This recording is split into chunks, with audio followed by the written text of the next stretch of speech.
went to college in 1995, right? I was in college studying electronic engineering, and I met one of the computer science guys. I wanted to do computer science, but when I figured out I'd only be a mediocre programmer at best, I decided I wasn't going to put my life in that direction, because who wants to be mediocre for their, for their working career. So I met one of the computer science guys there, and he was working on a project called B2, which was actually a blogging platform. That blogging platform over time evolved into WordPress, right? So he was one of the guys who was working on plugins for WordPress. He now works for Automatic, which is actually the WordPress company, right? With Matt Mullenweg and so on. And I was one of his beta testers. So it was like, you like to write an off. I used to, at the back when I started working for EMC, I'd read stuff on the internet, I'd read stuff in the trades, and I would write people voluminous emails of my opinion on what was going on and what I thought, and people should remember this, people should remember that. And I didn't really factor into that. People, when send an email, they mightn't get the chance to actually read those pages and pages of material. So when I started beta testing this stuff for him early on, I found it was a fantastic outlet. I could go on for as long as I wanted, whenever I wanted.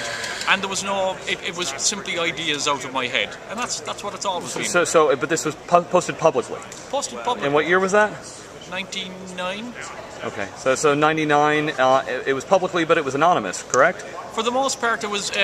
Some of it was anonymous. Other parts of it weren't. If you're looking for it, it has been scrubbed and deleted from the internet, because a lot of this were the pre-Google days. Sure. But were you Storagezilla at that point, or did you have a? Storagezilla actually came when I decided that we were there. There was there were other people had blazed a trail. Other more undeserving people. I won't mention who, had blazed a trail. There was the fear inside EMC, if you were a blogger, that EMC was very top-down command and control. That appeared not to be the case, because what happened is that no one had been willing to cross the Rubicon and actually start doing it. I started anonymously.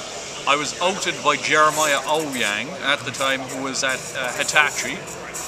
Because he had a wiki of bloggers that he was putting together, and I started maintaining that, and he put together that, hold on, there's some guy talking about EMC, and there's some guy from EMC running around the place updating bits and pieces, because he could tell by from what I was doing. So he put it together, and he decided that being anonymous sucked, and he put it in a blog post. I'm sorry, there were 4-letter words in both of them? Is that what the match was, or how did he put 2 and 2 together? My writing style, yes, which is unfortunately how many people can put lots of things together when they read something from me. Yes. But the whole thing about Twitter is that instead of, oh, I've read your work, it's this, that, and the other, well, you get instantaneous feedback. Now, it's asymmetrical, which means you can read it and respond to it whenever you feel like it. But it's instantaneous feedback, and there's nothing like brevity. I don't believe in Winds of War style blogging, where you write the novel that goes on for pages and pages and pages. Forcing people down to 140 characters strips them down a bit. Now, it can lead to confusion, but it's brevity and conciseness becomes it. The iPad it's what I expect from Steve Jobs. Steve Jobs built probably one of the most beautiful computers ever with the flat panel iMac. That was the Sunflower. It had the neck, which you could pick up, and it was designed to be picked up and walked around the place. People thought that was weird. He said when they were then, what they could have done when they moved from the iMac is that they simply could have created what they've created with the existing iMac, simply shaved the back of the CRT off and done that. I think what the iPad has allowed them to do is play somewhat with the form and function, but I, like most such tablets, use it for the most part as a read-only device. It's for the information consumer. I wouldn't necessarily see it for the information creator. That's what people will complain about that. They can do this, but the moment someone created a keyboard peripheral for it, they're already augmenting beyond the functionality it was designed for.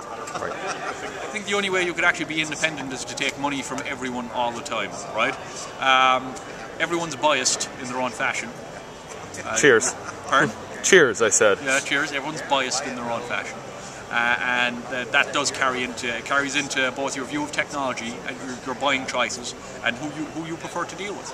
And saying otherwise, saying I'm independent, when you look across at someone and say, well, I remember 10 years ago when blah blah blah. Well, you're not actually independent. You're coming with a bias, but there's nothing wrong with bias. But declared bias provides context.